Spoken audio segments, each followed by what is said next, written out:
수업 시작이다. 수업 시작이다. 전생에는 반에서 꼴찌였던 내가 이제는 천재 마법사에게 강의를 하고 있다니. 그리고 참관하던 아리엘 교수는 심지어 내가 말하는 오디를 이해하지 못한다. 바로 방금 아리엘이 나에게 압축 마법의 주문을 얻으려고 했고 심지어 내가 소녀의 선생님이 되기를 원했다. 혹시 아리엘 교수님이 나를 부르신 건가요? 여기 오라고 해서 베라 때문인가요? 아리엘은 그렇다고 말했어요. 그는 마법 이론의 천재이긴 하지만 실제 적용에서는 그녀는 최고 수준과는 거리가 멀어요. 어쨌든 그녀는 이더 압축 기술을 제대로 활용하지 못하고 있어요. 그녀가 왜 초압축 이더를 만들어낼 수 없는지 바로 이 때문이다. 전생에 베라 올브라이트가 숙련자라는 말을 들었다. 이것이 그 이유 중 하나였다. 아리엘 교수는 카를로스 교수에게서 들었다. 내가 초압축 이더를 사용할 때 나는 전혀 이더를 압축한 것 같지 않다. 만약 실제로 이더를 압축하지 않고 초압축 이더를 사용할 수 있는 방법이 있다면 그럼 그녀는 더 이상 브래들리 교수에게 보내지 않아도 돼. 나는 손에 쥔 커피를 천천히 내려놓았다. 입속에서 계속해서 브래들리 교수라고 반복했다. 다음 순간 나는 현장에서 충격을 받았다. 당신이 말하는 그 사람이 바로 발리안 브래들리 교수인가요? 아리엘 교수가 고개를 끄덕였다. 나는 그에 대해 들었을 거라는 걸 알아. 그리고 나도 그를 모를 수 없었다. 그는 악명 높다. 결국 그는 인간을 대상으로 수많은 실험을 했다. 그 과정에서 많은 사람을 죽였다. 그뿐만 아니라 그는 마법 재해를 일으켰다. 수천 명이 목숨을 잃었다. 그는 역사상 최악의 마법 범죄자다. 그는 지금까지 이 시대에 붙잡히지 않았다. 만약 벨라가 연말까지 슈퍼 압축 기기를 만들지 못하면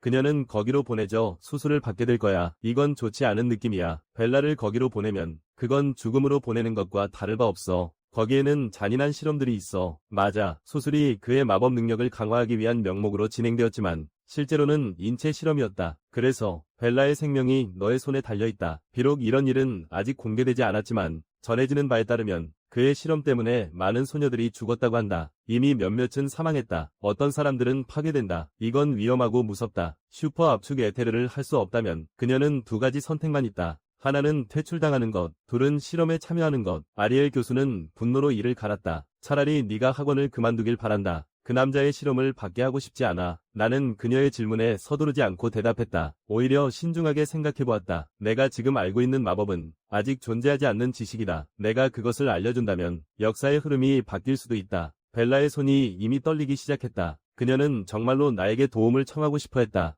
하지만 그녀는 입을 열어 나에게 선택을 강요하지 않았다. 이 장면을 나는 분명히 보았다. 벨라는 미래의 주력 멤버 중 한 명이다. 절대 한치의 실수도 있어서는 안 된다. 청산자는 너무 강력하기 때문이다. 강자가 한 명 더 도와준다면 그 효과는 배가 될 것이다. 나는 그 절망을 조용히 경험해보았다. 두 번째로 경험하고 싶지는 않다. 미래가 내 인도로 어떤 변화를 겪게 된다면 세계의 토벌대는 큰 발전을 이룰 것이다. 그래서 청산자에게 한 방에 사라지지 않을 것이다. 이야기를 하다 보니 나는 웃음이 나왔다. 그렇다면 말이다. 한번 시도해보는 것도 나쁘지 않겠어. 아마 정말로 벨라의 운명을 바꿀 수도 있겠지. 세상이 미래라고 부르는 지옥을 그것을 바꾸는 것만이 더 나을 거야. 다음 순간 나는 어떤 결정을 내린 것 같았어. 무거운 커피잔을 탁자에 내리쳤어. 나는 벨라에게 미소 지었어. 걱정하지 마. 나는 너에게 슈퍼 압축 에테르를 사용하는 법을 가르쳐줄게. 내 재능이라면 금방 배울 수 있을 거야. 3시간 후의 경기장. 나는 칠판을 가져왔어. 그 위에 많은 마법 기초 이론을 설명했어. 이것들은 모두 슈퍼 압축 에테르에 관한 것이야. 이것이 내가 알고 있는 마법에 관한 모든 지식이야. 이전 약속대로 이걸 누구에게도 말하지 마세요. 내가 가르쳐준 거라고. 벨라와 아리엘 교수님께 이렇게 믿음을 받다니. 우리는 마법 계약서를 체결했어요. 만약 위반하면 죽게 될 거예요. 계약 위반의 두 번째 선택지는 없어요. 나는 손을 흔들며 벨라를 바라봤어요. 그래서 내가 말한 것들을 다 듣고 나서 무슨 생각이 들었나요? 생각이 있다면 언제든지 말해주세요. 이에 대해 아리엘 교수는 머리가 아플 뿐이었다. 그녀도 마법을 쓸 수 있지만 검술에 더 능숙하다. 내 설명 중에 그녀는 오드를 이해하는 것만으로도 이미 큰 충격을 받았다. 하지만 내가 밝힌 마법 지식은 그의 상상을 초월했다. 그녀의 뇌는 한순간에 이를 완전히 소화할 수 없었다. 이때 벨라가 천천히 앞으로 나아갔다. 네가 말한 마법은 매우 복잡하지만 논리가 매우 명확하다. 말로 표현하자면 나는 듣고 있는 것 같은 기분이다. 100년 후의 마법 수업에서 벨라는 매우 귀여운 표정으로 나를 칭찬했어. 그저 내 설명만 들어도 마법사가 100년을 전진하는 것 같았어. 넌 정말 자랑스러운 마법 천재야. 이게 좀 민망했어. 속으로 생각했지. 사실 그건 미래에서 온 지식이었어. 하지만 10년 후의 일입니다. 그리고 당신이 직접 제게 들려준 거죠. 하지만 미래의 10년 동안 큰 변화가 있었습니다. 그때 마법은 매우 빠른 속도로 발전하고 있었습니다. 확실히 100년은 앞서 나간 것 같았습니다. 아리엘 교수는 제 마법 설명을 이해하지 못했습니다. 그녀는 고개를 돌려 옆에 있는 벨라에게 물었습니다. 많은 정보들을 정확히 판단할 수 없었습니다. 네가 말해봐.